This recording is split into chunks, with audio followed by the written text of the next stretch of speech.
Welcome to the Screen Time Continuum. It is a wonderful Wednesday. My name is Keelan, and I am here with the fellas. What's going on, Nick? How you feeling today? Hey, man. Happy Wednesday. I'm doing okay. And yourself? Oh, I'm doing well. Can't really complain. Plenty of good things going on. So, it's nothing to complain about. Mike, how you feeling over there? Better. I've been sick. Oh, sorry to hear that. Uh-oh. Glad you're feeling better. Me too. That's definitely a update. Jeez. You notice how he I'm waited sick. until we were on to say that he was sick? We were just talking to him for like 15 minutes. He didn't say he was sick. Didn't at all. Come I on. told you earlier. Did you? Yeah. I'm a bad friend. Aw. Oh, there it is. I can hear it now. No, I heard you. Like I said, I'm better, but yeah.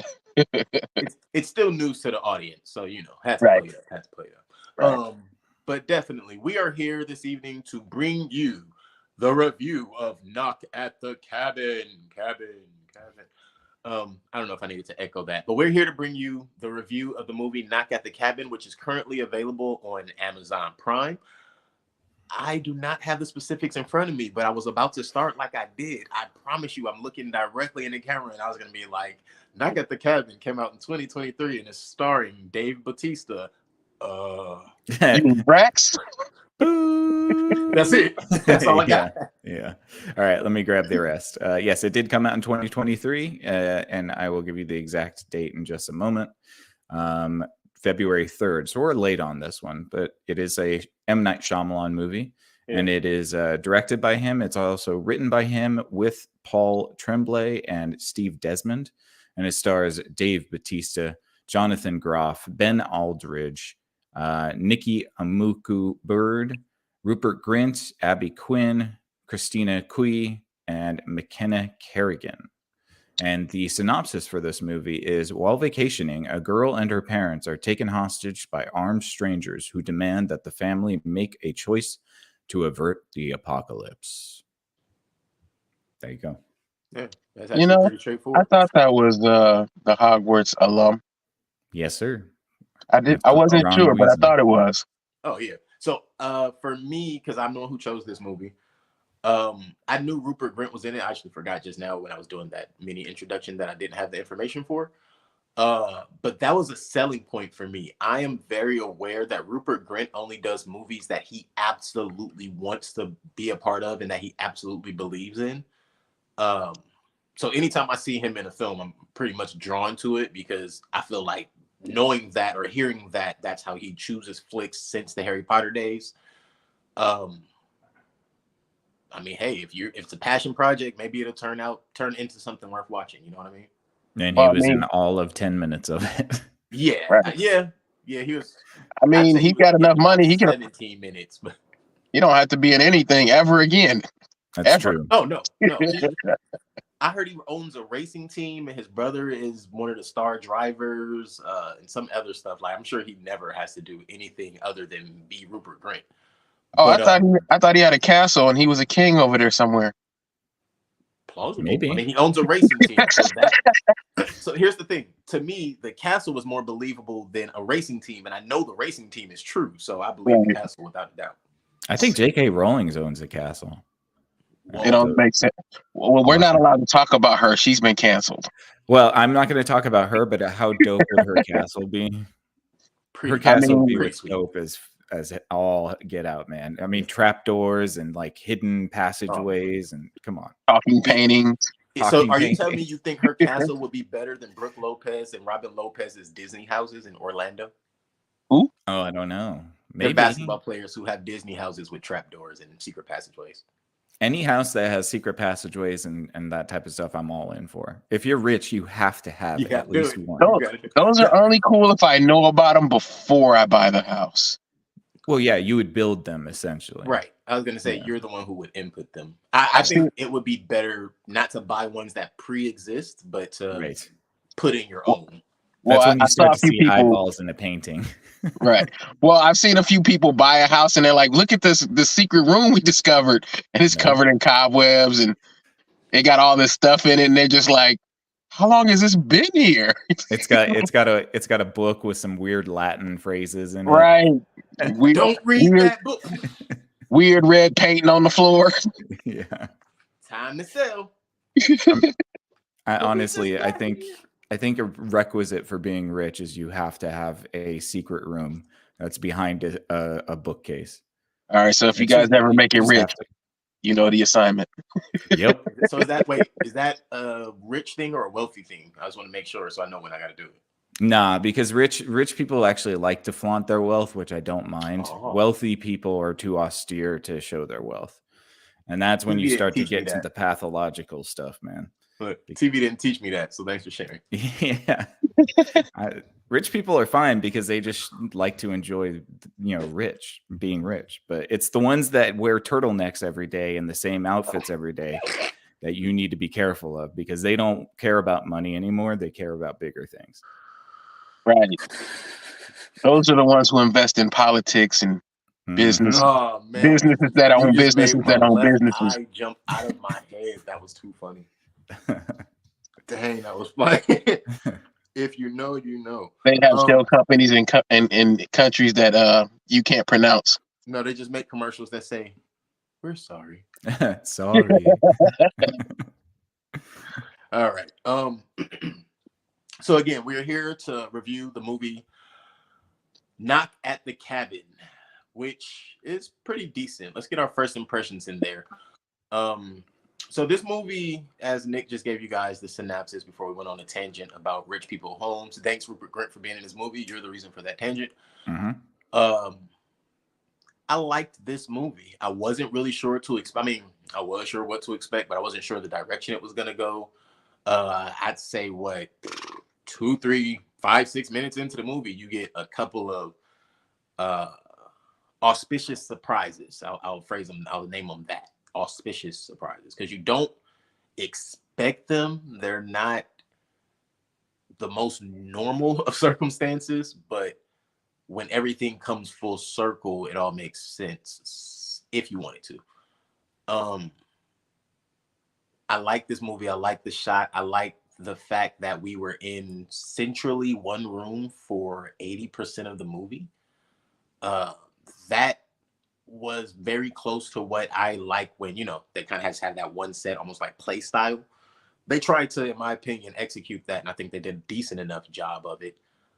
Even causing the players to play into the set in different ways, and at some point kind of interpose against one another in other ways. Let's think. Ooh, the little girl in the movie, I think she did a fantastic job. Like, honestly, I think she might have blown some of the actors off the screen simply because how do you make that? Matter of fact, not just her, but just how do you, as a little kid, you got to kind of work at making this believable. But overall, I think all of the actors did a really good job of making this as believable as they could in the moment. But not gonna say that this is the best movie ever, because not necessarily some of the story parts, but we'll touch on that in a minute. It gets to its highs and its lows, and it gets some of its points across, and then some things it's like, oh, you had to do that, huh? All right, cool. But other than that, it's a movie. That's really the best way to explain that. This is a movie, not a film, but it is a movie. It's one of the movies of all time.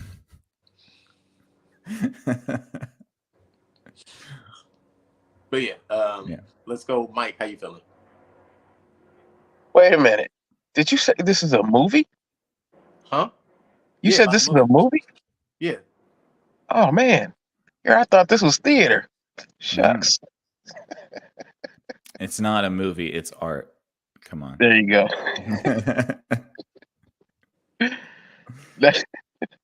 Just messing with you, bro. I saw this when it first came out. So to be fair, I enjoyed it then. I enjoyed it watching it again. I thought we had discussed it before, but clearly not. I've always thought this movie was really good until I was advised that it was an alternate universe. Then I had to rethink everything. Slow down, but I understand. There's plausibly 2 or 3 movies in this. We'll discuss that. Mm-hmm. But overall, first impression, I enjoyed it, and then we'll move from there. I have no Yeah. specific critiques right now. You know, this movie isn't terrible. I think what struck me first was the sound design. I think it was pretty good. Nice. I was a little bit fatigued by the tight shots that were kind of riddled throughout the movie, very close to the face, which can be good to convey like certain moods. And it did help to convey tension and sort of the micro acting on the actors' faces. I think I don't know if I enjoy the story all that much. But that just might be a personal taste thing. This is based on a book called The Cabin at the End of the World, and it stays true to the book up until the ending, where it deviates pretty far. And I think that the book ending might have left me with a little bit more of what I was expecting. I really wanted there to be a bit more mystery about whether this was for real or some sort of twisted fantasy. But the movie definitely makes a case for one over the other. So, not a bad movie. It's a decent Shyamalan movie. I think the acting is kind of a little bit wooden. The writing feels a little bit like very expository, maybe, but the tension is good, and you're kind of left wondering what's going to happen until you realize what's going to happen, and then you know, it goes on from there. So those are my first impressions. That's funny. Nice though. And then it goes. I'm like, what are you gonna say next? But no, absolutely. So yeah, this movie, I think the way to tell this story is gonna be a little different, kind of like telling chunks, talking about it, telling chunks. Mm-hmm. This movie starts out, you have a gentleman named Leonard. He walks up and meets a young lady named Wynn, who is a 7-year-old who's out front of the cabin she lives in with her parents. And she's catching grasshoppers and she's storing them in a jar. And she tries to initiate stranger danger, but that don't work. And Mr. Stranger sits and starts collecting grasshoppers with him. He seems like a nice guy, but in the way that a serial killer person. seems nice at the Say it beginning. In the way that a serial killer seems Yeah. nice at the beginning. Yes. Yeah. Right before he wears your skin. Yes. Yes. Exactly. And then that's why I was gonna, I'm like, he's a mammoth of a person and he has a very sinister demeanor. So it's like, are you trying to make me comfortable or are you just trying to scare me into submission? What's going on here? And I get that notion from the beginning when Leonard is talking to a 7-year-old. So that's, to me, sets the tone pretty early.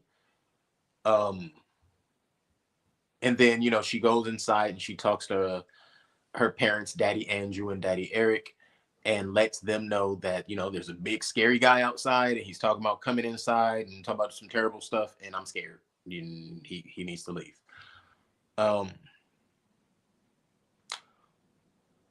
Something from the very beginning for me. So first you have when Leonard is prying Wynn, or like, you know, he's interrogating Wynn for information. And he's kind of like just perusing through, like, oh, what kind of question can I ask? Like, oh, who taught you that? Like, oh, well, why do you call your dad by his first name? It's like, oh, you have 2 dads. And it's like, oh, all right. Excuse me. To then when you get to the parents sitting on the back, they're having this mini discussion about whether or not they should check on the 7-year-old they left in the front of the cabin, which is easily like 25 yards away on the other side of the building.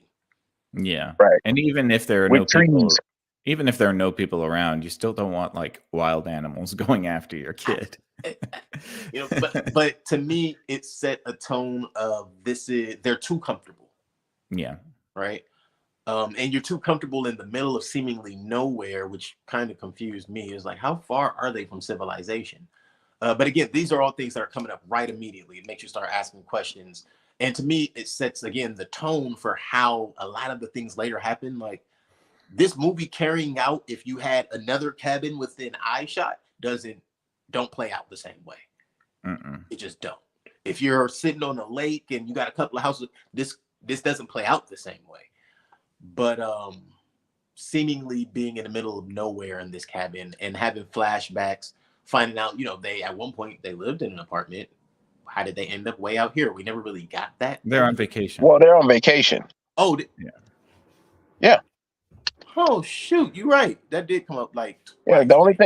The only thing the cabin was missing was a cellar and a book with inked in human blood with a human face on it. Yeah. With some Latin in it. Yeah. As every rich person should have in their house. I mean, right. Come on. Fair enough. But you have to press a key on the piano in order to open the door. Right. Yeah. It's got to be off key. If you hit it in key, then you're trying to play the piano and you're not going to. No, it has to be out of tune. Yeah. 1000%.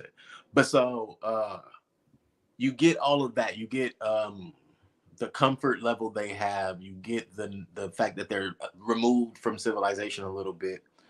And then you get this guy, this big weird dude, Leonard, walks up out of nowhere. And then you see his friends arrive. And the other thing that jumped out was he made it very clear to even Win, like, no, they're more like co-workers in a job I have to do. We have a very important job and some terrible things we have to make you guys do. What you don't usually get you get this in home invasion movies, but you don't usually get this in like murder mystery movies, is someone who's actually just explaining things as you go along, very detailed and very definitively, like, and trying to be sincere. That made me interested in how this was going to play out, seeing that clearly the Leonard character was kind of the centerpiece for how this was going to go down, or what information was going to be passed from them to the I guess. Well, I mean, he doesn't really disclose much information until we see exactly what's happening. Right. But yeah, he's a bit more expository about what his motives are. I think that's good for creating tension in the movie for sure, because you're kind of wondering, okay, what's going on here? But once you figure out what's going on, you're also like, I like that the movie allows you to think the contrary, that this might just all be BS. Yeah. Because that's kind of the conclusion I came to. Yeah. The movie. Oh yeah. So I'll run through it and then we can talk bit by bit. So basically this movie, it starts in a cabin. You have 4 people. They arrive to a cabin. They have a job to do. Their job is to save the world from the apocalypse. And they have to give this couple and their child a very hard decision. Through this movie, we're going to talk about all the decisions they make and where we end up and how it ends. I don't know if we all like it, but we'll talk about that. But that is really what we're building up to, is how it ends. So let's see. The rustling in the trees is when they all come. She goes in. She tells them that there's people outside and they have big scary weapons. He explains to her, they're not weapons, they're tools. All right, Leonard. Tools. Do you see these, bruh? Them is weapons. Oh, y'all built them? They built those themselves. Did y'all catch that? Yeah. Oh, and did you guys catch the instructions or like the visions they had? They had drawn them out on papers and over homework and classwork. Excuse me. You mean with crayons? Their nursing records. Well, yeah, because he's a teacher. Or no, because she was drawing with her kids' stuff. Right? So what I gathered is what we were looking at in the credits were them trying to make sense of their visions, depicting them on whatever they had readily available. So Sabrina was a nurse. You saw nursing records with drawings on them. Leonard was a teacher. You saw teacher records with stuff over them. Redmond worked for the gas company. You saw gas company readout papers with drawings all over them. And then that crayon and stuff was Adrian because of her son. You know, I didn't notice all of that till you said it. That makes sense. Mm-hmm. Like at first I was like, something is really important about this because it was so detailed. Like some intros are detailed for no reason. it just seemed like it made a reason for it to be detailed, and I did not figure it out until a lot later after watching the movie. I was just kind of thinking, I was like, "Oh snap, that makes sense." I never even think to pay attention to that kind of stuff. Say it again. I never even think to pay attention to that kind of stuff in movies. Oh yeah, that's why I have to take notes, because it'll remind me, like, oh yeah, remember that one thing you saw? Like, why did that happen? Yeah, that makes sense. Yeah. And then sometimes you might find out why that was important, and other times you'll just scribble it out, like, why did I even notice that? But so they get there and they introduce themselves. They explain to the family who they are. And immediately Andrew makes it clear that he thinks this is a setup. He thinks that they've been targeted because they're a single-sex couple. And even later on, he realizes that he recognized the guy Redmond, his real name being O'Bannon, and being a guy who, I'm not going to say attacked him, a guy who he got into an altercation with and lost in a bar. But he kind of concludes or tries to tell everybody, you know, he was attacked more so than the actual occurrence, which we do see a little later. And hey, everybody can give their own opinion on it. But as two men, yeah, you might want to watch your tone. He made up for it later, though. Oh, 1,000%. I want to be very clear. I ain't saying that to say he no punk or nothing like that. I'm simply saying he tried to make it seem like he got accosted for no reason at the bar. And when you see the bar scene play out, like, no, you're an asshole. Well, I mean, it's supposed to be implied that Red O'Bannon went up to them because they're gay and they're talking to each other. So, and even though since we're talking about it, I know we're not quite at that scene, right? But he about to die anyway, so it don't matter. Right. I mean, it's really, I'm looking at my paper. That's really like 3 lines That's away. probably all that they could afford of him, to be honest. Right. True. Absolutely. Because the guy that actually hit him in the bar was not him. No. That was not him. Once that thing went over his face, he wasn't there anymore. That was not him. Yeah. Dang was like, oh yeah, no, he whooped his ass before he even recognized him. Right. He mixed him up good. He beat that dude ass. He was over there wheezing. He might have broke a rib or two, just keeping it real. But he gave him the 2-piece and a biscuit. He got hit with more than 2 pieces. It looked like a whole 12-piece right there. But like, did you see the way he was cut? His face was cut. I felt like he should have been bruised up a bit more than that from all that punishment, but you know, whatever. It was some body shots. It was a lot of body shots. Okay. But either way, kind of getting intent. Andrew has the impression that they were targeted because they're a single-sex couple, and it's very clear. Everybody like tells them, no, we had no clue who was going to be here, less knowing that you were a single-sex couple. They got there by following visions. Those visions got them onto a message board. That message board got them to meet at a boardwalk. That boardwalk got them all to end up over at their place at the cabin, because that's what their visions told them to do. And this entire movie is leading from the 4 people who show up at this cabin following visions that were painfully coming to them, so much so that until they started following through with what the visions was instructing them to do, they were in writhing pain and couldn't do or focus on anything else in life. Yet they didn't know that the people they were going to sacrifice were those people. Okay. And I think that's the only part that made me like, okay, so you didn't know the color of their clothes, you didn't know something, you didn't know there was going to be a little kid there. Yeah, that's where they lost me a little bit. Like, hold on, of course. It's one thing to not know that it was a same-sex couple. Maybe you just knew it was a family. You're going to get to this location, and it's going to be a family there. You know, it could have been any family. So the probability. So this is why this leads me to thinking this is in an alternate universe with a less omnipotent God. Because here we go. Yeah, just now's the time to talk about the alternative. Because this idea that the full vision wouldn't be given to you and that would be hidden from you until you got there, when you realize that a child might be on the line for death. That I mean, is that what God does? I don't know. And the way the book goes, you know, there's some other things that happen there, but I honestly think that this is like a elder God. that is requiring a sacrifice. And I think that the fact that it is random points towards the more cruel disposition of the elder gods, where it was always arbitrary. It You mean like doesn't matter. You mean like Shinnok, or do we mean like Cthulhu? We don't have Moloch. to name anybody in particular. Just well, and here's why I say that, because I have a couple of names in my head too, and I'm like, could we relate it to? But it's like, no, you can relate it to a few, and that's why even just naming a name doesn't matter at this point, because I totally understand where Nick's going.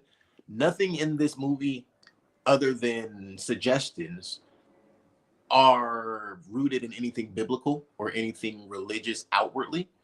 So if you look at it from the aspect in which Nick's talking about, no matter which god, or which deity that is being discussed, or probably could be the source of this whole situation, no matter whom or what it is, it doesn't need a name because the power is that universal. Yeah, it just doesn't fall in line with the Abrahamic God of the Old Testament, or even the New Testament. So right. Like that's my whole issue with it, because to me it feels like a sort of discharitable inversion of what the the Abrahamic God is. So that's why it leads me to believe that it is a elder god that requires arbitrary human sacrifice. I will not disagree with that.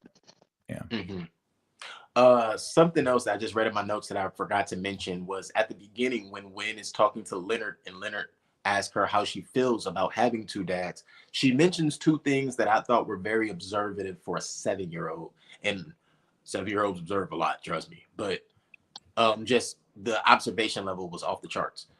She notes that Disney only has one dad, but she has two. And then she also notes that her counselor says it's nice that she has two dads, but when the counselor says it, it doesn't sound like they mean it's nice. It sounds like they mean the opposite. I expected them to have her be a lot more perceptive through the rest of the movie because of that statement. That was just the writers. That was the writer speaking through a little girl. Shit. Yeah. Wow. That wasn't like a sort of like an organic thing that the kid decides to say, oh, Disney Channel, owned by Disney Corporation, doesn't have enough gay representation in their media. Yeah. Disney. Yeah. So much could be said. Well, so much will not. And we won't. Right. But it was definitely a message from the writers and not from the character of Wen. Yeah, for sure. Yeah, I just, it was a callback for me because I was like, that was very, very, invasive or perceptive of a child. And honestly, it wouldn't have probably stood out had she had a lot more like little quips like that through the movie, where it's like, damn, this little kid she there, she grown. But because after that she went to just being a normal 7-year-old that screams and clings on to her parent. It was like, all right, gotta bring that up. Mm-hmm. Let's see. So Leonard and them come to the door. They end up making their own way in because they're not being let in. And on the board, we see that there's a board in the house. So while they're on vacation, they're still homeschooling Wynn. And apparently she also goes to regular school because she talks about having friends and all that good stuff. On the board, it asks, who invented chess? What was the first color named? And why do school buses have no seatbelts? The first two questions, okay. The last question, is there an answer for that? Because school buses have seatbelts now. I was about to ask you, what's the answer? Because I'm curious now. So I'm like, what's the answer to that? Because back in the day, the answer was they couldn't go over 35 miles an hour. So that's what and they were gigantic. So they didn't feel the need to have seatbelts. Yeah. I remember at one point there were seatbelts in there because it was California regulation that motor vehicles needed seatbelts. Mm-hmm. And the bus driver would tell you, you don't got to put those on. We have to have them. It's like, okay. Like, that's why y'all sitting 3 of us to a seat. Got it. Yeah. Extra Wait, padding. So school buses now have seatbelts? Yes. Yeah. I didn't know that. Like they had them when I was young. But they I'm have older than the you. lap bands. Yeah, you're ancient. I get They it. don't just have lap bands. They got shoulders. They got shoulder and chest straps now. Yeah, they didn't Oh, have okay. none of that when I was in school. Uh-uh. It got the little slide guard on it. I Mhm. don't even know that because I seen it, but I was on the bus somewhere. Why are we talking about seatbelts on buses, bro? Because that was the question in the movie on the board. In the background of a movie of a Yeah. scene that never comes up. It let us know that they're involved parents. That's what I'm getting What at. was the first named color? It was orange, by the way. Oh, say word? Yeah, because oranges, I think, were named oranges, and then they named the color after the orange. So technically, I get what you're saying. Yeah, it will be orange. Mhm. You smart. I don't know if that's 100% true. That might just be BS. You know what? But we're gonna roll with it. I swear I'm too easily sold this evening. I think it is though. I think orange was the first name color, but I can't be 100% sense. sure. Yeah. Makes sense to me. So let's see. As they're talking, they get everybody in. Redman is immediately taunting the family because to him, he's like, yo, all this introduction shit don't matter. Let's get to the point. So I can either go home or I'm first anyway. So, I mean, what we doing? When we found out he was first, it made sense to me because now we understand why he ain't got time to play around and he don't care about all that talking shit. Hey, bruh, if they say no one time, I'm out of this joint. You know what's interesting is that this is also sort of like a magic spell, right? Because technically, if none of them went to the cabin, the world wouldn't end. Because the only way the world ends is if they ask them, will they make the sacrifice? And they have to say no, and then they have to kill one of their own in order to seal the fate. So if they had just not gone to the cabin, the world wouldn't end.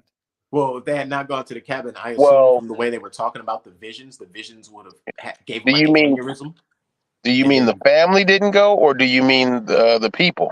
If the people did not go to the cabin and present them with the question of sacrificing one of them, then the world would not have ended because it's a closed loop before that. You initiate the ritual when you ask them. Mm-hmm. That's well, I think they were driven to it. I don't think they had a choice. Well, yeah, that's what I was gonna say. I that think remains to be seen. I don't know. Well, I so think that's a guess, an assumption. So I don't know. Right. But So I assumed that they didn't have a choice. I believe the same thing, Mike, based on the way Sabrina and Leonard were explaining the visions. They were explaining the visions as if they were so painful they were debilitating if they didn't follow. Yeah, so go on Zoloft. You'll be fine. I mean, honestly, like this is kind of the most interesting part of the movie to me is that there is still a very good possibility that none of this had to happen in the first place. Mm-hmm. There's no guarantee because I mean, especially if you're dealing with sort of an elder god thing, like you'd have to give consent to the culling, and by initiating the ritual, you give consent to the culling. So they just had to not go to that cabin and not ask him the question. Words, yeah, and the world wouldn't end. That's a fair point, and that would go towards when Andrew was kind of leaning into them being a cult. It's like if you don't understand what you're doing, then that's what you're doing. You spoke it into existence, so it's not as real as you want it to be. Yeah, I can understand that. Yeah, like it. And so within that, so of course, as they say no the first time, his name is not Rupert. Redman, O'Bannon. As they say no the first time, O'Bannon is decapitated or he's killed. I actually like the way that they had to do this like synchronized killing thing, like, but it was ritualistic. To me, the ritual of it all leans even heavier into what Nick is saying right now. Because originally I'm like, I don't know, but I can see where that's going. But as soon as you start to get into the synchronized stabbings, the certain ways, the not burying them, but placing them in certain places, like everybody didn't get drug outside, right? In fact, Sabrina was left where she was, and so was Leonard at the end. But and most rituals have to be done with consent, and that's what this whole movie is about. The only way the ritual works is if somebody voluntarily gives their life up. Yeah, and every single person that died in on this movie all did ends. Yeah. And I also note that it You seems think of like the pardon me, just to put an end cap on this, but you think about the Aztec sacrifices. People willingly walked up the steps of the pyramid to have their hearts cut out, right. because they consented to this ritual that would appease the gods. I forgot what I was just recently watching. Might have been a comedy podcast, honestly, but they were talking about in India, there used to be a tradition where when the husband died, they would burn the wife alive. Oh yeah, I saw that. Yeah. And then there was a ruler that came and he ruled, and they asked him to British guy. acknowledge their traditions. It's called a he was like, sita. Huh? It's called a sita or Yeah. shita, something like that. Sita, I think it's Shita. it's yeah. I don't know. But essentially, that was their, their religion, and his thing was, hey, okay, well, we're gonna bring the gallows. Y'all recognize my beliefs, I'll recognize y'all. Whoever do it, y'all all getting your head chopped off. And it's like, all right, well, we all gonna just back up off of this here thing. I don't think we believe in this no more. I don't like, and it's. I can understand exactly what you're saying. Like, this movie could have turned into that. The right threat come about, and everybody just, I don't think, maybe a gun. Maybe my vision was wrong. Maybe my vision was wrong. I don't believe this no more. All of a sudden, I'm having a new vision. Yeah, it reminds me of the Parks and Rec episode where they have those guys that always reserve the park for the end of the world. And they're trying to book an appointment. And he's like, I know, I've been looking over the text. The end of the world is August 31st. And then Leslie Knope's like, oh, actually, we're booked for that day. And he goes back to his book. He's like, September 2nd. Like, that's open. All right, there you go. That's the end of the world. Yeah. That's funny. I remember that episode too. We also skipped over the scuffle that was had at the beginning, where I'm not gonna call him Rupert. Bannon Redmond hurts Eric, and Eric ends up getting concussed, and that's when Andrew goes, Rocky Balboa on his face. That's also when we find out that Sabrina is a nurse, and she begins to tend to him. We also discover at that point that Eric has a severe concussion. We get a flash to the dinner, and I'm not sure what the first flash, like a lot of the other flashbacks made a little bit of sense. I'm sorry, this wasn't the first. I think this was the second flashback. Or maybe it was the first flashback. But the first flashback, the flashback to when Andrew's parents come to visit them, they basically drove 7 hours to sit for 45 minutes and leave. I think that was trying to set a particular tone for how they're viewed, even in their own family. Yeah, that's exactly what it is. It didn't set that tone for me, honestly. It was all the flashbacks are to contextualize their relationship as a gay couple, and how they are being treated by the world, so that when they reveal the ending conversation that's actually made up and not in the book, that it makes more sense. Right. Oh, got it. Yeah, because if I'm being honest, you lied to get the baby. Yeah. Yes, you did. Could have adopted an American baby. I know in America, nobody would have asked or gave a damn. Whew, all right, we're touching a live wire there, but yes, they did, man. They committed fraud. To me, that was like immoral, and that leans back to the notion of, they're good people. They might be good people, but they're not innocent. No, nobody is. That part. Certainly, yeah. That part. And I feel like this movie was really trying to lean into the notion of, like you kind of just alluded to, how terrible their life was. So there's no atrocity that they've had until maybe the last 30, 25 minutes, we start understanding, like, okay, now that,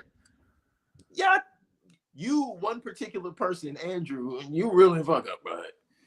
Yeah, well, so it's supposed to justify, I don't know which one's which. Is Eric the non-religious one? I think Eric's the angry one. Eric's the angry one. Andrew's the angry one. Okay, so Andrew's perspective is is the way that they're treated as gay people, but Eric it's alluded that he has a sort of religious upbringing because his Mhm. parents were very upset and they didn't stay for longer than 30 That was minutes or Andrew's whatever. parents. Either Eric's way. parents were actually very accepting. Okay, well that's odd. But he was the one that was wanting to pray and all of that stuff. So like he's the one that has the religious experience at the end, and that's why he does what he does at the end. But I think that all of the flashbacks were sort of to give you a justification for Andrew's perspective. Yeah. Eric. Yeah. Why he says something like, "Well, screw everybody else," because yeah. Because why not? Because that Right. must be the whole perspective of everybody who thinks the way Andrew thinks or lives the way Andrew lives. They all hate the rest of the world. We must die. Something I thought that was actually very crazy about that particular dynamic. I felt like, I'm gonna say it. I felt like I didn't feel like Andrew and Eric liked each other. I know. Yeah, there wasn't a whole lot of chemistry with them, was there? Nah, they seem Well, like one of them can college suck the buddies. life right out of a room. Oh, that's right. Say it again. Yeah, that was something that he said, and then let's have a baby afterwards. What did you say, Mike? What did he say? He said you can suck the life right out of a room or a situation or something He like said that. first he said any situation, Any and then situation. he was asked to clarify and said, "Okay, sometimes." No. Andrew said we said we would qualify our statements. Yeah. All right. All Some right. situations. Fine. Yeah. Most. Yeah. That's great. Look, I guess that scene was. Was that scene like an exercise of like we must tell each other the things that we hate about each other the most to see if we can be good enough parents? Yeah. Okay. That definitely seemed like they were trying to host their own therapy at the bar, which is why he got a bottle cracked over his head. But right. Because some conversations be private. You have to hold yourself accountable in all situations. I understand why they try to, how they try to move that, but I appreciate giving the full circle.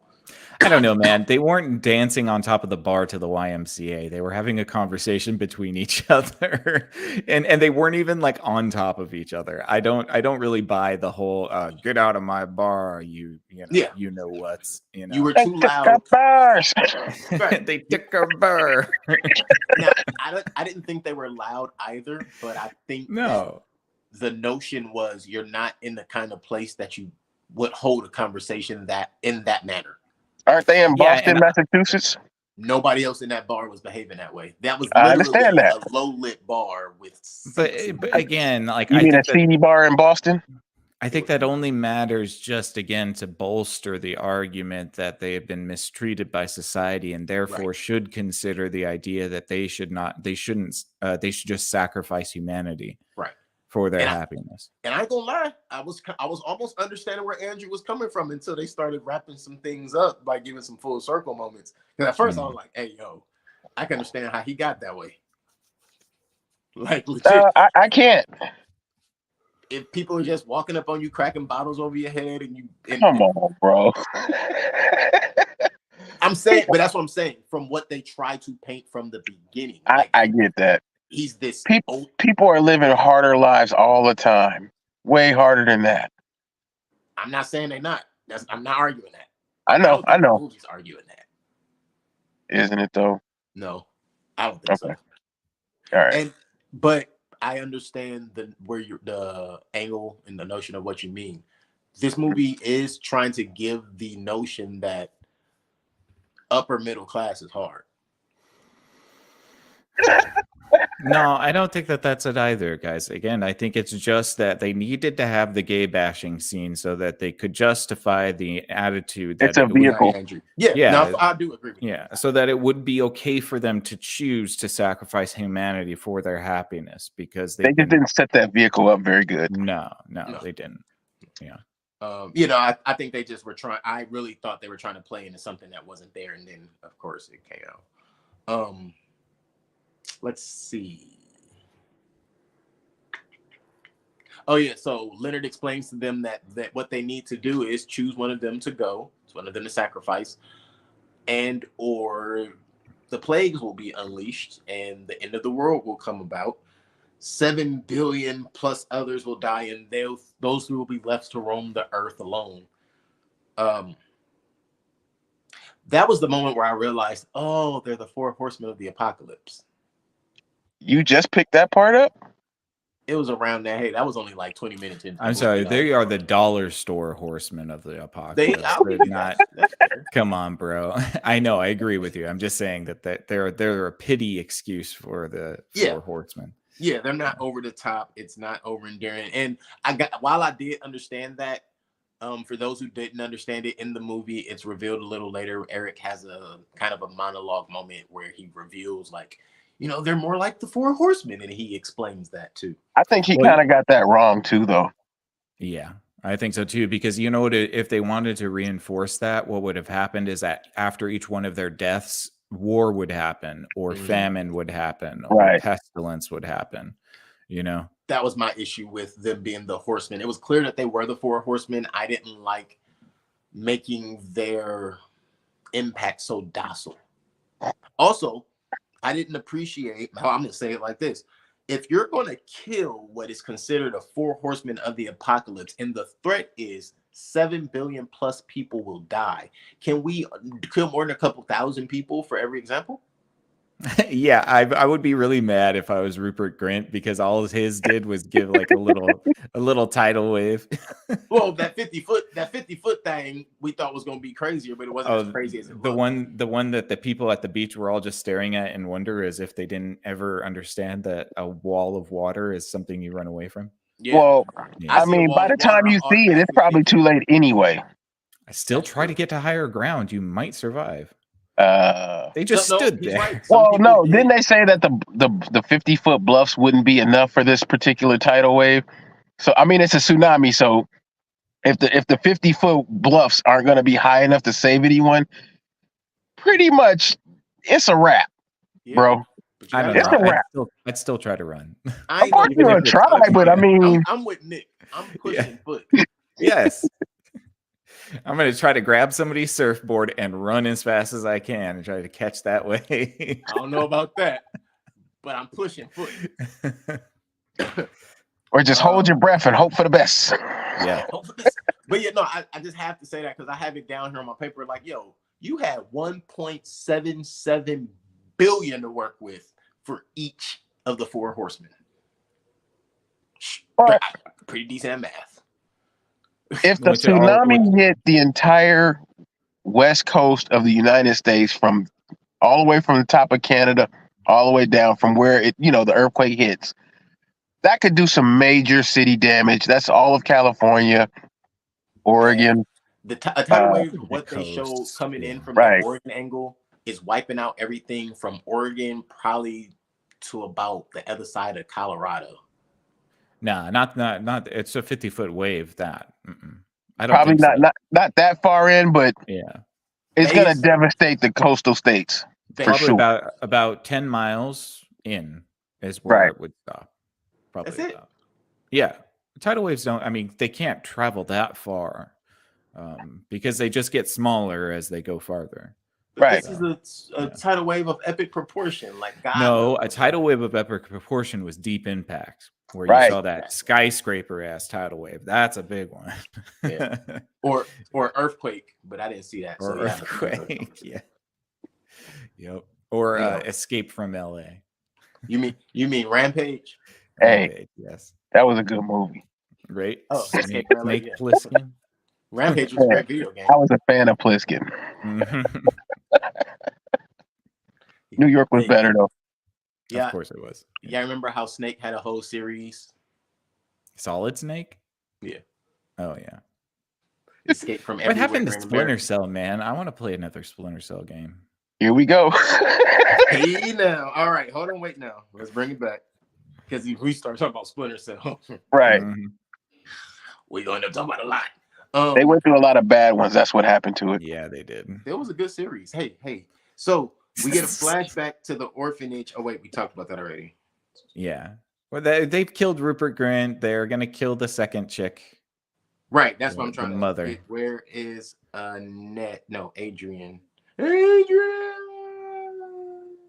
Yeah, the tidal wave hits after Rupert Grint is killed, and that's supposed to prove that the prophecy is coming true, even though there's no Right. indication that it is. So as we go, they move forward. Eric needs more help from Sabrina. She tends to his wounds. We get the flashback to them actually moving to the cabin, which was useless. I didn't understand it. And then Sabrina reveals to Eric that she didn't believe at first either. Not just believe in the visions, she had lost her faith. Like she had no faith left. But now that she's in this situation, something she continues to tell herself is you have to believe in something higher than yourself or something more than yourself. That to Like me what? plays back. Now that she's found the old gods. I was just about to say that plays directly into what Nick's talking about. Yeah. Yeah. And to me, that that's honestly a selling line for your point, Nick. Honestly, Yeah. because she's literally talking about not having faith in the Bible, but now having faith in something more. Right. So during this time, we see when she creeps into the basement. Of course, she ends up getting caught by Leonard. That's not even a real storyline or anything worth talking about. And of course, Andrew still doesn't believe, and he's convinced that this is a hate crime. Redmond was the guy who tried to set him up before, or who tried to beat him up at the Boston bar. And Leonard says that he shares his pain, but nothing's gonna change. He even shows him the kids that he coaches to show, like, hey, I'm doing this to keep these kids alive, but I'm not doing this because I'm selfish. I believe this is real, so I'm here to make sure that these kids live. And after that, Adrian tells him she has a son named Charlie, and nobody cares. It's time to off her anyway. Nobody cared. Nobody cared. Like, Eric looked her in the face and no. Andrew is still vocal about not believing. He doesn't even believe that she got a kid. And he's so angry that I'm at a point, like right around the time that Adrian gets killed. Andrew's so angry that I'm like, okay, he definitely believes this now. Maybe. Like he's also mad that he left his gun in his truck. That too. For sure mad about that. Yeah, I thought that was stupid. Yeah. Because why do you have it if it's way out? Anyway. Why are we in the woods and the gun's in the truck with a lock on it? The bear not slip and let you get in. And not even a preloaded magazine. Right. Right. Why would you do that? And you just dump all the bullets out and you fumble it. Never mind. And it's why, Mike? Nothing. Because plot. Yeah. Right. Plot. Yeah. Right. I'm gonna tell you why that makes me personally so angry. The first thing I thought about was, especially how they were just rolling around in the case, like, so when you get some lint or some dust right into that chamber and it jam on you, buddy, I don't want to hear nothing when you die. Man, look. They had a whole person standing outside poking him in the side. Oh, no, he was strong. Oh, man, listen, you didn't understand that Andrew was like, I don't know, superhero? They Mary sued him. I don't know. What's the word for that when it's a guy? Superhero? Oh, there is a male version of that. I forget. Superhero? Well, no, because a Mary Sue, the whole premise behind that is they don't have to go through the hero's journey. Yeah, I get it. That's the joke. So let's see. They talk about her kid. She gets killed. She's dead. After Adrian's dead, the X9 virus is released, and the X9 virus only attacks children under the age of 10. Well, actually, the X9 virus was already around. It became exponentially worse when the seal is released. I mean, not seal. I'm sorry. When the refusal of the sacrifice happens. Correct. It intensifies. Things get worse. Pestilence. And also, that whole thing wasn't that believable either. And I appreciated that they had Andrew in such a level of denial. Like, no, these are pre-recorded. Because it really played into you not knowing, like, all right, hold on, wait, what the hell is really going on here? Like, is this some Charles Manson shit? You know, I'm gonna Feels be like honest with you guys. I think the worst part of this movie was the TV commercials, or not commercials, but them using the TV as evidence of what happens. I I think think so those too. were poorly done.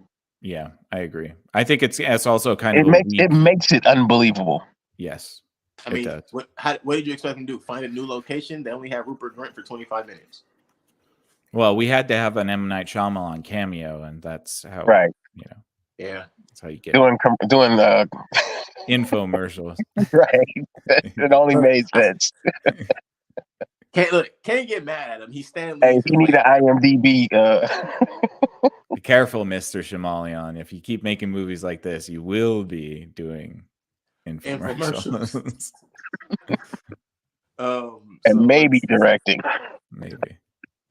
So yeah, Andrew is trying to prove that it's all staged. He goes to get his gun, tussles, gets stabbed, ends up shooting Sabrina after she runs and comes back, runs through the cabin, bow, one in the stomach. Ain't that about a bitch? What's weird and funny is Leonard had just said it's about time for another sacrifice. Mm-hmm. So when she runs in, you just shoot her.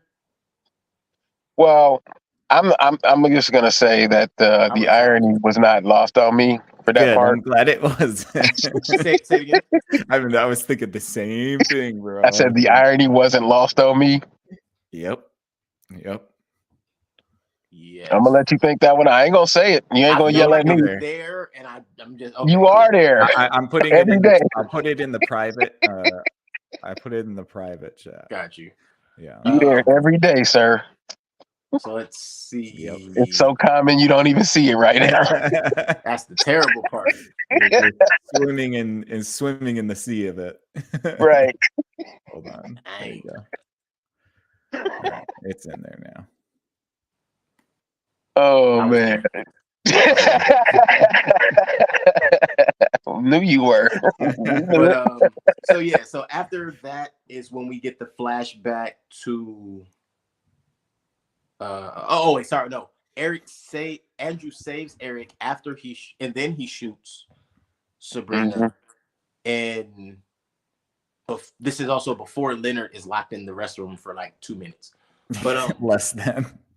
We get the flashback to the bar fight, and that's where we see the whole situation with O'Bannon and Andrew.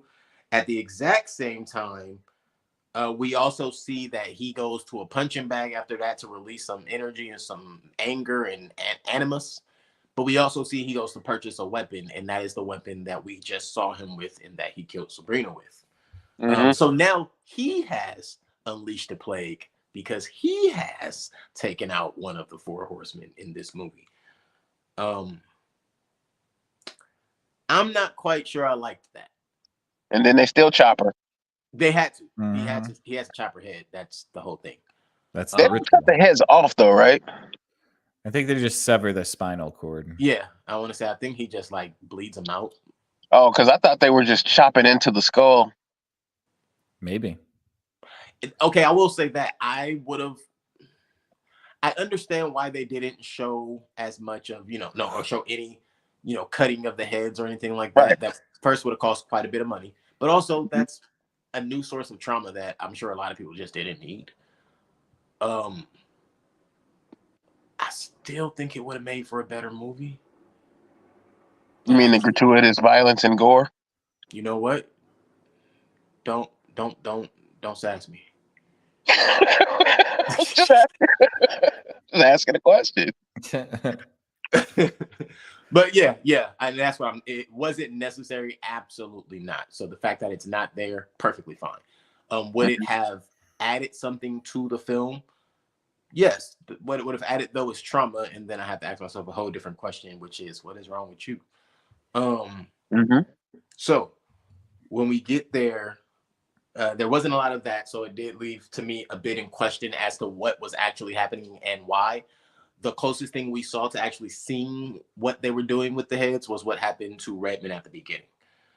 But so we see the bar fight. We find out that it's actually O'Bannon because he goes to get the wallet off the body and throws it at Leonard and says, "I told you it was O'Bannon." They lock Leonard in the bathroom. He breaks the window, hides in the shower. they think he got away or he got out, and I'm like, that big ass dude ain't go through that window. And Andrew ain't stupid. He knows that. So what does he do? Let off one round into the shower curtain. I commented on that.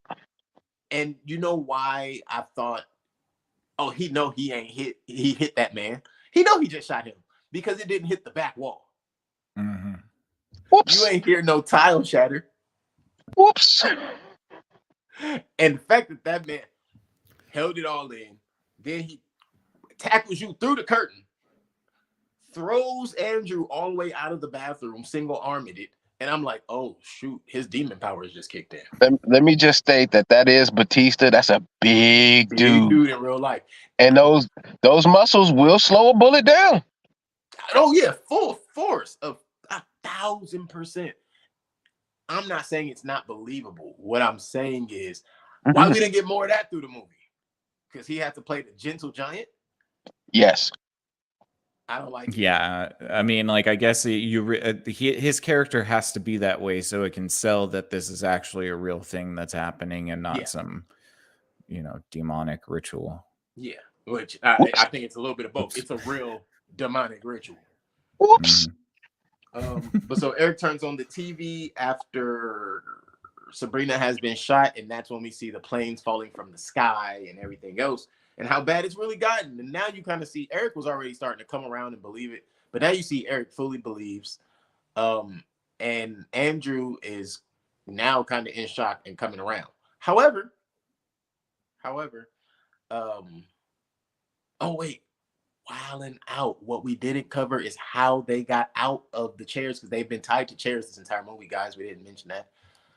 That's fine. They got out of the chairs. Yeah. Wow. Well, they got out of the chairs because Wynn snuck the knife to Eric. Yeah. So such a good baby. That's all. I just want to shout out the kid for doing her job. Also, when he ran to I'm just clicking my head. When Andrew ran to his truck and Sabrina was following him, she has the weapon that has the hammer on one side and the spike on the other side. Why didn't she just shatter his leg? Because they're supposed to be quote unquote good people. That's why you have to keep up the charade, like I keep forgetting that. Well, they said they wouldn't hurt him, but what they should have said is we won't kill you. Right. Because I'm gonna we do can what maim I need you. to do. Yeah. Because they needed to hurt them to prove a point and keep them in line. Right. Oh, and she kept poking him in the side. She should have mashed him while he was trying to get the gun out the truck. She should have mashed on him and got some compliance. Because I don't think he would have fought that hard. No. He didn't. Never mind. I mean, I think Andrew, again, fought the hardest. I did wonder how much a fingerprint lockbox costs, because I'm pretty sure that cost a pretty penny, but that was pretty cool too. Even though, again, didn't like the lack of loaded clips and all. Like, brother, what are you doing? Your magazine got to be ready when you out here in the wilderness, because the big bear ain't gonna be gentle. It's not gonna wait for you to load. That's what makes that part make no sense. Why would you leave a gun in the car in a safe unloaded when you in the middle of the woods where you ain't got no neighbors within earshot? Don't you know it's bears in the woods? Even with that tiny little gun, that's better than no gun. I'm about to say, because that gun ain't even gonna kill the bear. It's just gonna deter it. It's gonna make that bear mad. It's gonna make it mad. But if you piss it off enough, it might just leave you alone. If you shoot him in the right spot, you might get him to run off, but you ain't gonna kill it. Oh, you ain't gonna kill it. What's that? 38? Nah, I think that was like a Glock. Right. Maybe. Yeah. The caliber of the bullet didn't look like a 9mm. Like some Glocks I think shoot 40s. 40 would be big. 40 Glock. 40 would do good damage. It'd still just piss it off. I don't know if that was shooting 40s. You know what? Now I'm thinking about it. I wonder what he was shooting. Hey, gun experts in the chat. Yeah, they exist. Yeah. They exist. Somebody be able to slow it down. Yeah, I watched the movie. Tell us what that gun is. I know it didn't look like it, but that was a 227. Be bullshit.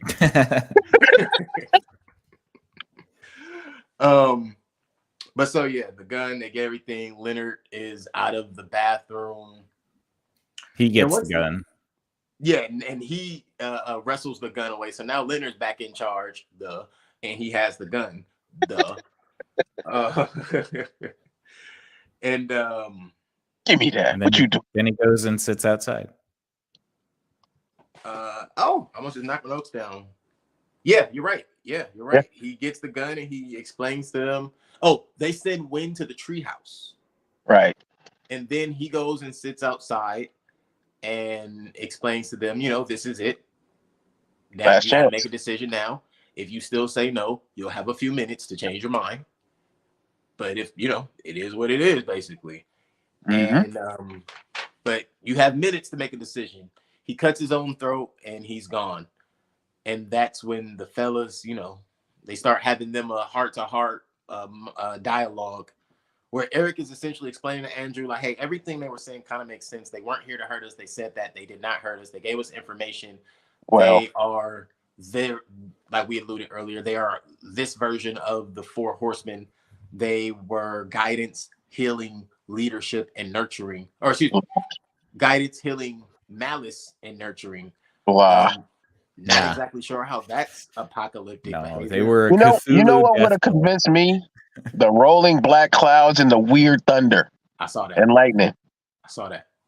At that point, it's like, yeah, that's not normal. I felt like that's what made Andrew start coming around. Was the storm coming in? Like, well, I mean, the people killing themselves kind of would have convinced me at some point. At least after the first one, I've been taking like a hard look. Like, okay, clearly they believe something.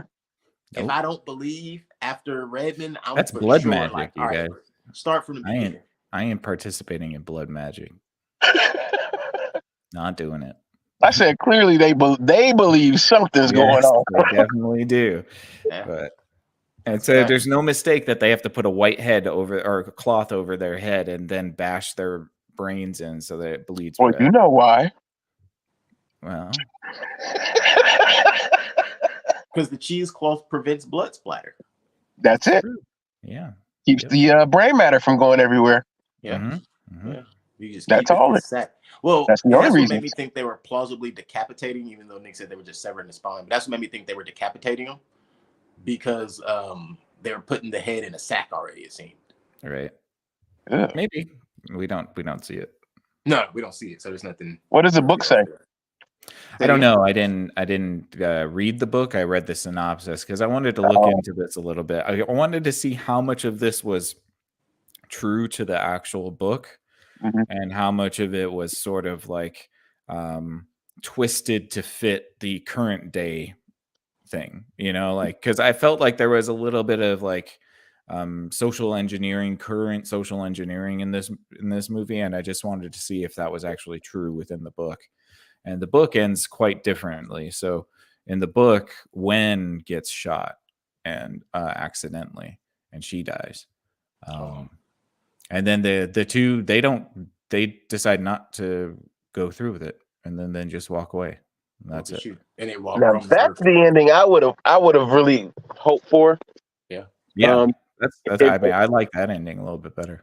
Because like the movie, I don't know if you guys have ever seen A Cabin in the Woods. Yeah, I love the way that ended. Mm-hmm. Let the old guys just take back over and see what happens. Let humanity fare how it fares. Mm-hmm. I swear this movie is like Shyamalan's version of that. It's kind of close. He tried. I want to say, Nick, I'm sure that they would have accidentally shot Wynn when they were wrestling in the bathroom. That makes so much sense. Yeah, it's when they wrestled between Leonard and Andrew. Andrew, yeah. And I'll tell you, when I thought it was going to happen in the movie when they were wrestling, and that was a nod to the people who read the book, because he starts moving like to try to pull the gun from him, and it points right at the door. Mm-hmm. And I'm like, oh shit, they about to accidentally shoot Wynn, but the gun doesn't go off. Right. I'm also, because we thought about it, I grabbed my controller and I sped up to I'm like, all right, where does he get the gun? It's a HKP-30. They actually say it in the movie. HKP-30. Yeah. So Heckler Koch. I don't know what that takes, but probably not. I would say it now. Nah, I don't want to be looking up gun names in my. Oh yeah, no, I'm not putting that in my browser history. Yeah, I don't mind. Yeah. They're gonna definitely be like, "Oh, you want to buy guns?" Huh? You're right. I do. Exactly. I do. I'll say it online. I do. Definitely. Once I move out of California, maybe I'll consider it. I mean, hey, I think that'd be a good hobby. Why I Um, put it HK and the rest of it just filled in? Listening to here's you. what we're talking about. Yeah. Dang. Uh, so yeah, Uh, so they have their discussion as Mike finds out what caliber the HKP-30 takes. They Fire have their police. discussion and they talk about, Eric basically explains, this is just like back at the orphanage. I can have the same feeling, like this is a decision we have to make and no one else. And he makes the decision that it has to be him. Why does it have to be him? Because Andrew is more objective than him. Andrew sees both sides of a situation. Whether anybody around him sees them and agrees or not, he's willing to challenge the situation rather than just go along with it. Because of that, Eric believes Andrew should be the one to live. Well, Andrew isn't disagrees. also Andrew is Eric's brother, right? Yeah, according to the orphanage. You were right. No. Andrew is Eric's wife's brother. That's right. Okay. Yes. And just so you know, it's a 9mm. Oh, okay. It's what police and security typically use, and it is also what John Wick used. So basically a Glock. It's a Glock with a safety, though. Yeah, that's I don't understand why Glocks don't have safeties. They don't, apparently. Yeah. That's what I don't police carry Glocks too. Never mind. I don't. Sometimes. Safeties for losers. Well, it's also for safety, so I don't know. Well, I was gonna say something else, but I thought we're on the internet. Good call. Good call. Internet and be careful. Prudence.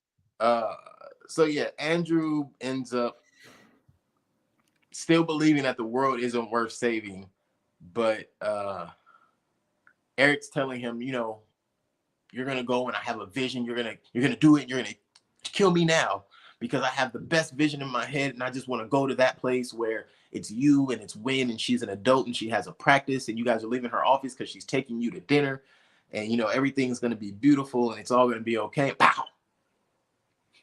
Yeah. It doesn't really happen like that, guys, but we then see Andrew go and get Wynn from the treehouse, and the first thing she says is, "Did Daddy Eric save everyone?" And yeah, I'm like, he sacrificed he sacrificed himself for all of our sins. Right. That's essentially. Well, I mean, she saw the electricity in the black clouds too. She ain't crazy. She ain't crazy. But so they go for it with that, and as they get to a diner, they go and they find the truck that Leonard kept telling him wasn't there, but clearly it had to be a vehicle. How'd y'all get here? But they go for it. They find their truck. They hop in it. They leave. They get to a diner and they see on the news that everything is ceasing, like everything is stopping. The clouds are clearing. The planes aren't falling from the sky anymore. The tsunami waters are rolling back. Wait a minute. So, how far was the tsunami supposed to go? That's a good question.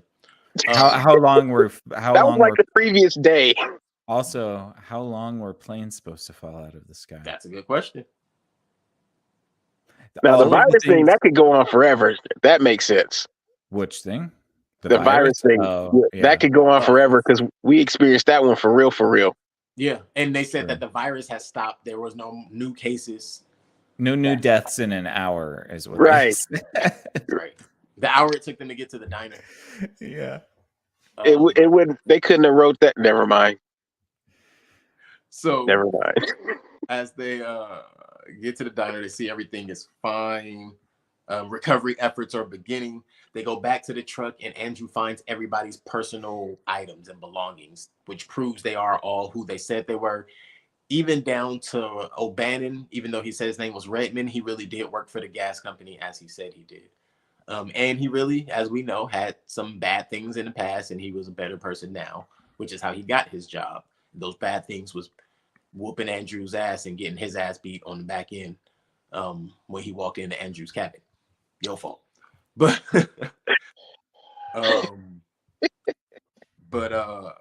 yeah, he finds out their belongings. Everybody was real. It was all real.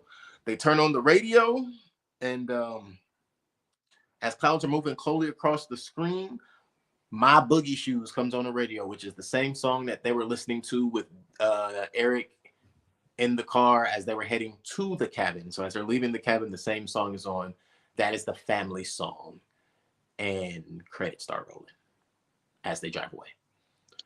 You know, the way you described this movie, y'all made it worse. Yeah, we did. Yeah, we did. Good job, Nick. Yep. It's definitely a worth watching movie, but maybe not it's not the most entertainment. It's not the most entertaining discussion of a movie. Mostly it doesn't hold up to a lot of scrutiny. That's the problem. If you want to if you just want to watch it passively and just enjoy it without thinking about it too much, it works perfectly fine. Yeah. Yeah. Now that I've put all this thought into it now. Yeah. But yeah, I'm like, I thought this movie went pretty much the way that I would have thought it would, but there were some elements that had me like, oh, whoa, didn't see that coming. But hey, here we are at the end, and I'm not once have I been like, yo, this shit was whack. So no. So yeah. What was his name? Redman? Yes, or O'Bannon, whichever you want to roll. Rory O'Bannon. Yeah. Rory O'Bannon. Officially he was the Horseman of War. Yeah, essentially. The lady, I forgot what her name, the Caucasian lady. She was Famine. She was Famine. Yeah. The black lady was Pestilence, and Mr. Leonard was Death. I just wanted to make clarity on that. But how does war and tidal waves coincide? I have no idea. Yeah, the effects of their deaths don't coincide with who they identify with. I agree with you. Yeah, I just wanted to point that out because the way he described them, that was shenanigans. Oh yeah. Pestilence and death are represented by the virus and then the planes falling out of the sky, but the other two aren't represented. So, yeah. Well, okay, yeah. I mean, famine and war are definitely not represented. So, right. Anyways, they weren't. They were the dollar store, four horsemen. Anyways, so right. Nick said they were safety lighters. Knock it off. Yeah. So yeah. Final thoughts. Any? Well, we're giving final thoughts, but any specific final thoughts or wraps on the Knock at the Cabin thoughts, comments? No, we're almost as long as the movie is. So. You're right. We have a habit of doing that. So yeah, let's get into it. Rating wise, I enjoyed this movie. I am down to watch this again with someone, but it's not getting higher than a 6. I would give it a 5.5 actually. But I don't have anything I dislike until we start talking about alternate universes and stuff. Then it's like, all right, what universe are we in? But that would be the biggest dislike, is I don't know what universe we're in per se. But if I were to read the book, now that I know there's a book, I'm pretty sure I would understand what universe we're in, because I'm sure there's more there for that. Mm-hmm. With that, I'm gonna give this. I'm giving it a 5.5. I'm giving it a 5.5. 6 is too close to an 8, and. Well, I'll be honest. I was gonna give it a 9, but you guys convinced me to give it a 5. Okay. So good. Here we are. We're not gonna give this a 9. Closer to reality. Mike came back to life. I ain't gonna sing the song, but you know the song. Right. You convinced me that it's a 5 across the board. To be fair, I did enjoy this movie. Like I said, I watched it when it first came out, so this was my second time watching it. I enjoyed it then. I enjoyed it this time. What you propose, though, with the alternate universe makes more sense to me. It makes the movie make more sense because of some of the underlying themes that we're not going to talk about. Right. So that actually, I find it more interesting, and I'd be down to watch it again as a group so we could kind of pick it apart a little bit more collectively. Mm-hmm. But I'm gonna stand on a solid 5 for that. For sure. Yeah, I was in the ballpark of 5.5, so I think that's good for me. I think the sound design is decent. M. Night Shyamalan is an interesting director. I don't dislike him. I think that he can do things competently. I did find a little bit of the overuse of the tight up close shots where you're just seeing a lot of face and nothing else. But you wanted to display the emotion and the confliction in the actors, so I get that. The storyline kind of okay, I'm going to be frankly honest. The story is a parable for the religious attitudes towards gay people, and it's trying to make a point about the way religious people have their worldviews that are apocalyptic and also violent and uninclusive. That's what the movie is trying to do. But what I think it does is make a case for something a little bit different with this alternate universe argument that I made. I don't think it does that on purpose, but I think that it makes a better case in that respect than a cynical look at traditional religion versus the modern gay experience. So I think the movie kind of suffers a little bit under that parable, but it's not bad at all, and has some interesting ideas, and it definitely kept the conversation going. So it was at least thought-provoking, and I think that is a big feat for movies in 2023 now. So good on you, Mr. Shyamalan.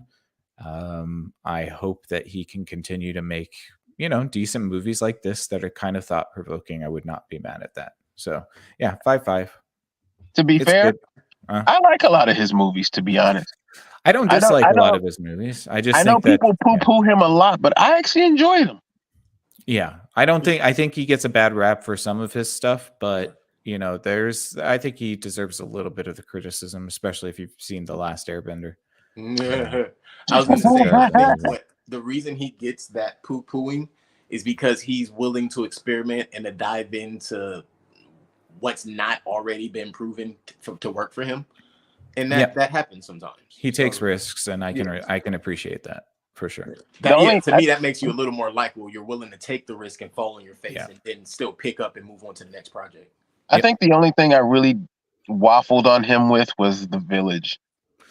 The Village, I think The Happening is kind of hokey. I like The Happening. Yeah. I ain't gonna lie. I did. I actually liked it. I don't like Signs. I think Signs like Signs. Sucks. Ugh. I can't stand Joaquin Phoenix, Rory Culkin, and Mel Gibson are such an awkward trio that I don't want to watch them for 2 hours. Sorry. Just don't. But yeah. So yeah, 5.5, 5, and a 5.5. So we're at like a 5.25, 5.3. Oh, 5.3. Yeah. That's not bad. No, it's above average. Look, a little lower than I thought we would have rated this one, but still a good average. I agree. It's gonna be hard for me to break that 7 barrier going forward. So yeah, you notice my highs are getting lower. Mine too. Mine too. Yeah, so, but it's got to make an impact. It's got. My highs don't exist. Oh. I agree. Understood. So yeah, this has been our review of the Knock at the Cabin, which is a good movie. We gave it about a 5.3 over here on the Screen Time Continuum, which if you've been watching us long enough, anything above a 4 is pretty much something you can go watch. Shit, sometimes it's a 3 and you can still turn around and be like, you know what? All right, I'm gonna watch that one again. We have movies lower than that people liked, and we're not going to tell you not to watch them, but at the same time, you have to go and find out which those are by going through our catalog. Speaking of catalogs, right now is the perfect time for you guys to take a look at your screen, take a look at all of the shows we have going for you. We're going to be here for you all week. We are always going to bring you new content. If you have ever checked out any of our shows, you know that. If you have not checked out any of our shows, whether it's an archived show or it has new content coming out every single week, just know we will be giving you more and more and more. Thank you guys for hanging out with us here on the Screen Time Continuum. For the Screen Time Continuum, I am Keelan. I'm Nick. And I'm Mike. Appreciate you guys. Talk to you next time. Tell your friends, like, share, comment, subscribe. Knock at the Cabin. Decent. You didn't like it. You liked it. Tell us. Talk to us. Please subscribe. We're desperate. And these guys won't tell you to watch something. I'll tell you, don't watch Project Legion. Don't watch Wendell in the Wild, and don't watch Paper Tigers. Oh my God. Watch our reviews instead. Watch our reviews on them though. Yeah. Watch